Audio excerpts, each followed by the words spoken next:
foi difícil mesmo administrar minha rotina no começo. Tanto é que eu ficava meio assim, eu ficava meio triste, porque eu não sabia como fazer, mas com a ajuda ali do quadro e tudo mais, eu consegui.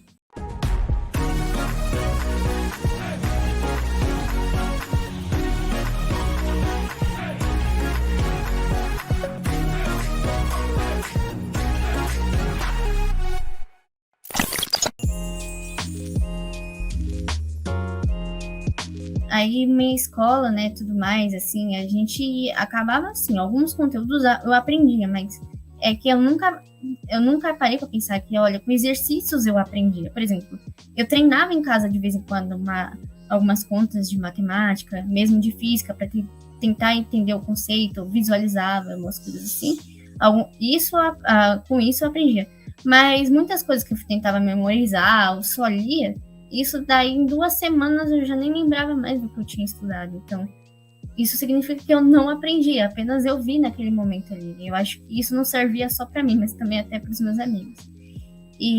Mas quando eu entrei também na iniciação científica, o fichamento que eu entrei por meio pela UFABC mesmo, que sempre foi na minha escola e tudo mais, fizeram uma divulgação, né? Aí eu não sou muito da área de humanas, mas eu queria saber mais sobre línguas de sinais dos surdos e acabei fazendo uma pesquisa científica sobre isso, sobre acessibilidade e tudo mais. Então, comecei a ler artigos, investigar, pensar mais, eu conseguia aprender ali porque eu praticava e tinha teoria também nessa questão de fazer perguntas, buscar entender, sempre fichava, tipo, não era um resumo só em si, mas era uma forma de você estar ali assimilando, tentando entender a pesquisa ali. Pelo menos eu acho que eu conseguia aprender mais por conta disso, de ter uma prática, uma teoria e tal.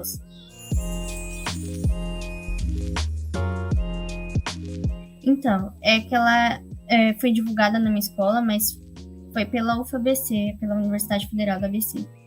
E ali dentro, mas alguns professores meus me incentivaram, principalmente meu professor de física, ele me incentivou a fazer, né? E aí eu entrei em contato com uma orientadora, que inclusive tem vários trabalhos importantes, inclusive é professora da Universidade Federal da ABC. E aí foi ali, mas por conta da pandemia, né, tudo foi remoto e tudo mais, até mesmo para sair de casa, eu só saí mesmo, foi lá no finzinho do ano passado. Mas, mesmo assim, sendo remoto, que eu acho que fica até mais difícil pelo conforto, você tá cansado em casa e tudo mais, mas ali foi muito bom a experiência que eu tive com a orientadora e com o pessoal em geral, até com surdos.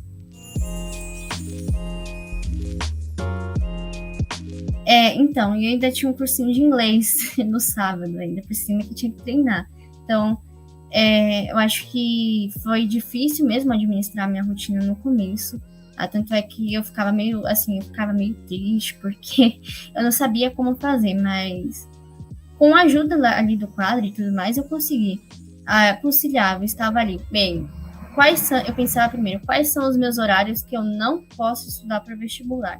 Acho que isso é importante, saber quando você não pode. Aí, com isso, eu consegui começar a pensar na rotina, conversei com meus pais, inclusive, sobre a questão dos simulados, né, porque o domingo, às vezes, pelo menos aqui a minha rua é muito movimentada, mas era o único dia que eu realmente conseguiria fazer um simulado.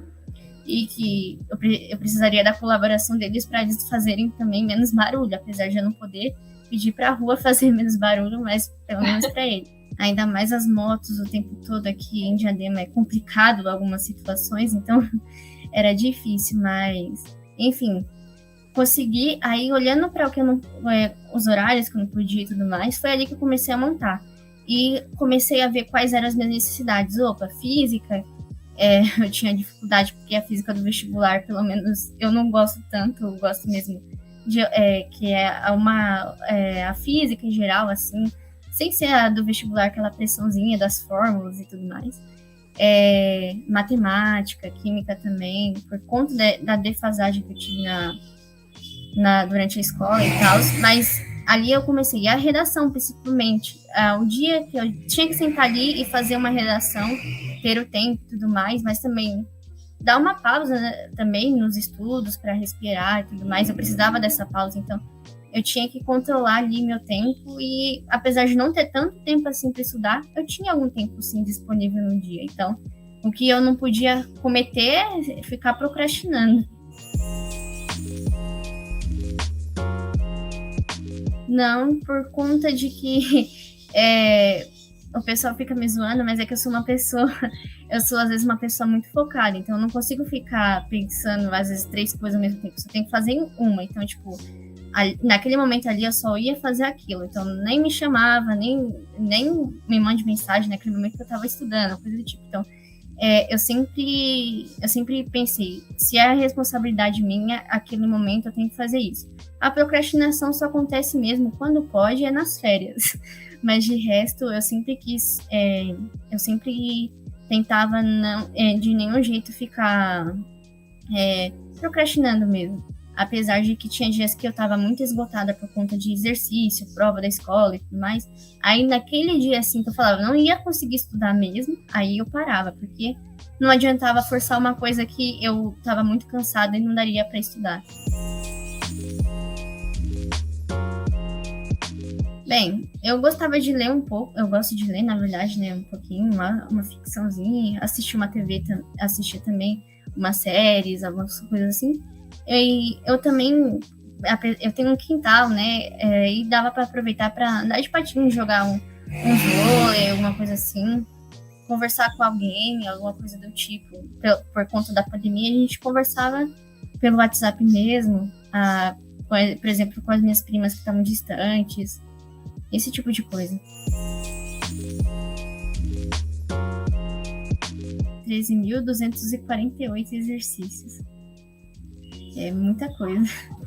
Bem, eu, assim, além de estar surpresa, na verdade até um pouco admirada nesse sentido, em questão de numérica. Eu achava que era menos, mas esse número eu achei grande.